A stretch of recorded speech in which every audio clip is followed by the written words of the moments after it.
जय माता दी दोस्तों, मैं हूँ शिव गीता। मैं आज आपको बताऊंगी वट सावित्री की पूजा विधि के बारे में, साथ में इसकी व्रत कथा सुनाऊंगी। तो वीडियो स्टार्ट करते हैं। सुख समृद्धि चैनल पर आपका स्वागत है। ज्येष्ठ माह की अमावस्या को वट सावित्री अमावस्या या बड़ पूजन अमावस्या भी कहते हैं। हिंदू धर्म में इस व्रत का बहुत ही महत्व है। यह व्रत महिलाएं अपने सुहाग की लंबी उम्र और परिवार की सुख समृद्धि के लिए करती है। इस दिन सुहागिन स्त्रियां सिर धोकर नहाती है, फिर बरगद या बड़ के पेड़ की पूजा करके बड़ के पत्ते के गहने बनाकर पहनती है, कथा सुनती है। यह व्रत सुहागिन स्त्रियां अपने सुहाग की लंबी उम्र और परिवार की सुख समृद्धि के लिए रखती है। एक राजा था, उसका नाम अश्वसेना था। उनकी कोई संतान नहीं थी, जिससे वो बहुत दुखी रहते थे। काफी दिन बीत गए, राजा की उम्र निकलती जा रही थी। तो एक दिन राजा ने एक बहुत बड़े पंडित को बुलाकर पूछा कि मेरे संतान क्यों नहीं होती। आप एक ऐसा कोई उपाय बताएं कि मेरे संतान होने लगे। तब एक पंडित ने बताया कि तेरे भाग्य में एक कन्या है, परंतु वह 12 वर्ष की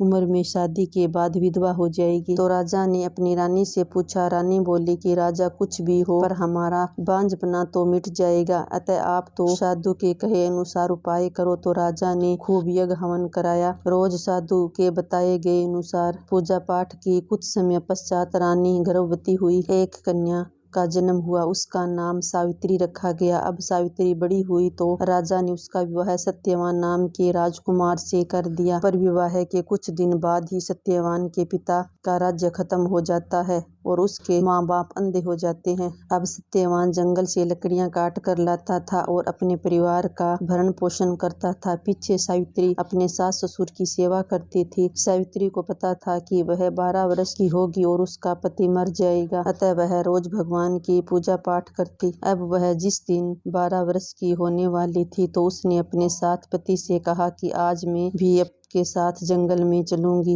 मैंने आज तक जंगल नहीं देखा है। तो उसके पति ने कहा कि यदि तू मेरे साथ जंगल चलेगी तो मेरे माँ बाप की देखरेख कौन करेगा। उसने अपने सास ससुर के पास जाकर विनती की कि मैंने आज तक जंगल नहीं देखा है, मैं इनके साथ जंगल देखने चली जाऊं क्या। तो सास ससुर बोले ठीक है, चली जा। अब सावित्री जंगल में जाकर लकड़ियां तोड़ने लगी और उसका पति वहां बड़ के पेड़ के नीचे सो गया। उस पेड़ में एक सांप रहता था। उस सांप ने सत्यवान को काट लिया। तो सावित्री ने देखा तो वह सत्यवान को गोद में लेकर रोने लगी। उसी समय शिवजी पार्वती पृथ्वी भ्रमण के लिए निकले थे और उधर से गुजर रहे थे। तो पार्वती जी ने उसे रोते हुए देखा तो पूछा क्या हुआ। उसने पार्वती जी शिवजी को देखते ही उनके पैरों में पड़ गई और बोली कि आप मेरे पति को जीवित करो। तो पार्वती जी बोली आज वट पूजन अमावस्या है, तू बड़ की पूजा कर और बड़ के पत्तों के गहने बनाकर पहन तो मेरा पति जीवित हो सकता है। अब सावित्री ने वहीं जंगल में उसी पेड़ के नीचे आसपास से पूजन सामग्री इकट्ठा करके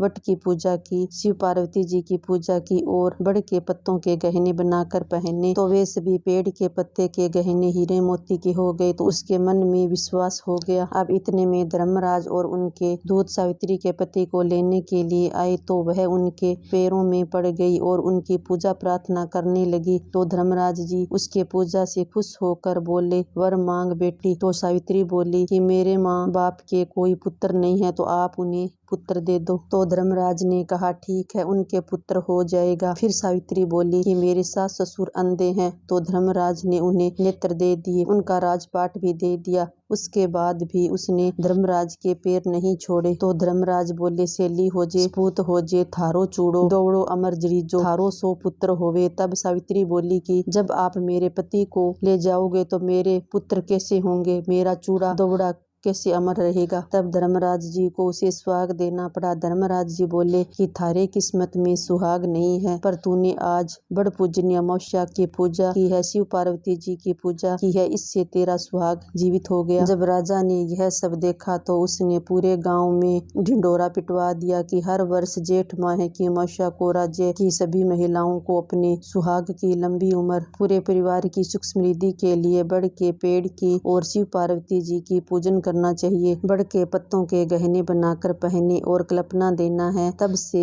सब महिलाएं इस व्रत को रखने लगी। हे भगवान, बड़ सावित्री अमावस्या व्रत का जैसा फल सावित्री को दिया वैसा सबको देना। कथा सुने या पढ़े उन सभी को व्रत का फल देना। आई होप मेरी वीडियो आपको अच्छी लगी होगी तो आप मेरे चैनल को सब्सक्राइब करें, जिससे हर नई वीडियो की नोटिफिकेशन आपको सबसे पहले पहुंच सके। Thank you.